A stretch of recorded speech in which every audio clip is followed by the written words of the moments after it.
طبعًا أنتم عارفين الزملكاوية عملوا إيه في صور زيزو اللي موجودة في نادي الزمالك، شالوها ورموها على الأرض وداسوا عليها برجليهم، واتحول من أحسن لاعب في تاريخ نادي الزمالك ومن سادس الهدافين التاريخيين لنادي الزمالك، أصبح لاعب عجِّز وما لوش أي لازمة، وإن الزملكاوية أو نادي الزمالك أخد خيره وبدأوا يهاجموه ويشتموه ويشتموا أبوه. عقليات غريبة طبعًا، بالرغم إن هم عملوا كده مع عبد الله السعيد وفكّروا يتفاوضوا معاه في الفترة القانونية بتاعته وياخدوه من النادي الأهلي، ولمّا النادي الأهلي رَد لهم نفس الحركة اللي هم عملوها مع عبد الله السعيد، قال لك إن الأهلي فاشل والأهلي عايز يقتل المنافسة.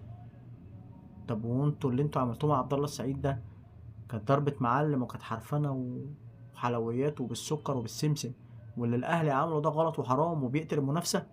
طبعًا عقليات يعني زي ما أنتم شايفين. طبعًا اتفرّجوا على الفيديو كامل إن شاء الله يعجبكم على قناتي، وأتمنى إن اللي ما اشتركش في القناة يشترك عشان الضحك كتير الفترة الجاية دي.